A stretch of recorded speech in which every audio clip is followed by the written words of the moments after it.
I had the unfortunate, or say misfortune, I guess is better said, of sitting in on a YouTube video. I was browsing for crypto stuff, and I noticed that they were on the AMA for SHINJA. And geez, I talk about toxic communities. I wouldn't call SHINJA generally a toxic community, but it's heading that direction, and it's unfortunate because some of what I'm seeing and hearing is not necessary. And there are some people who are getting attacked. There's a guy, I forget what his name is, Phaltron maybe. But he's asking fundamental questions. He's asking really solid questions that should have an answer. And the responses he's getting, it's like, geez, it doesn't matter that he's tinfoil. He's a little bit tinfoil, but so what? Let's focus on the questions he's asking and get back to a little bit of base ground one. So some of the things he was talking about are, for example, when money moves from wallet A to wallet B, or let's say that leadership changes, like the whole Steve, I'm not even going to touch that one. Things change that affect the course of the token administration. And you as an investor should be in the loop about what's going on and why. I think what happens or tends to happen is you get, again, ego gets in the way.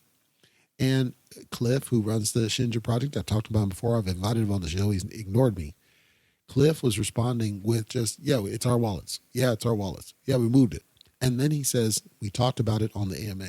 Let me just say this, for anybody who's managing a token, for anybody who's administering a token, who anybody who's invested in a token, anybody who's supporting a token, anybody who's developing anything around a token,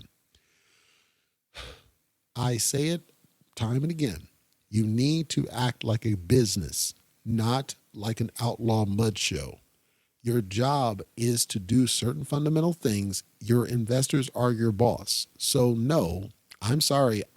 Yes, Phaltron or whatever is tinfoil. I agree with you. However, he's correct in what he exposed, which is, could you imagine you're in a business, right? And you're an investor and you're on the board, and the CEO, you ask a question about, hey, what happened to this, the TPS report for this here, and what's going to happen to our stock in the next 2 years? And this guy comes out and says, well, I covered that on the Slack yesterday. That's basically what Cliff did. I covered it on the AMA. So for him, that's sufficient. No, it's not sufficient. I said it before. You need to have it in documentation form. Phaltron referred to some notable list. Okay, I agree. Sure, whatever.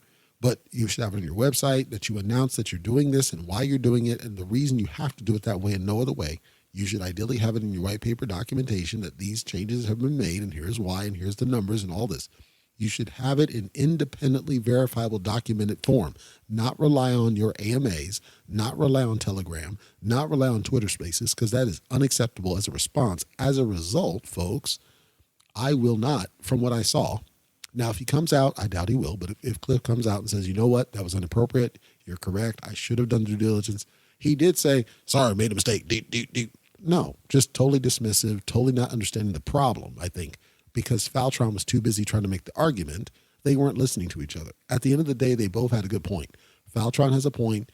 Dude, you need to get your act together. Don't just backhanded do an apology. Say, you know what? Yes, we screwed up. We should be updating due diligence documentation. You straight up admitted that list is months out of date. Why is that acceptable to you, dude? No, I'm sorry. It's not. You need to have your documentation updated on a consistent basis. And if you can't do it, hire someone to do it. Phaltron is off because he's just throwing accusation. He's causing tinfoil, which comes across as FUD because he's not able to put together a concise, coherent argument. So then he's just triggering Cliff. So they're not listening to each other. At the end of the day, Phaltron had a good point. Your documentation needs to be kept up to date, dude, and you better be clear and do not rely on AMAs, Twitter Spaces, Telegram, because guess what? Most of the time that stuff's not recorded. Even if you do record it, it needs to be in document form. Because your documentation, your websites, everything are your true source of information. Nobody lives in the bubble but you. As a result, I made the decision. I'm not going to recommend ShibNobi until I see that they're making changes in their fundamentals. It's not even about the person. I want to see that they acknowledge they have fundamentals they need to do and they need to stop relying on Telegram for their communication. If I see them do that, I will gladly recommend them as long as they're didn't AMA deep. I'm not going to recommend them because to me that's anti-investor, anti-consumer, and I will not support that myself. You as a listener should make your own decision for your own reason, and if it makes sense for you, by all means. I'm just saying for me, I will not recommend them until I see fundamental changes in how they treat it, and they need to understand their investors are their boss. So figure out how to make that work.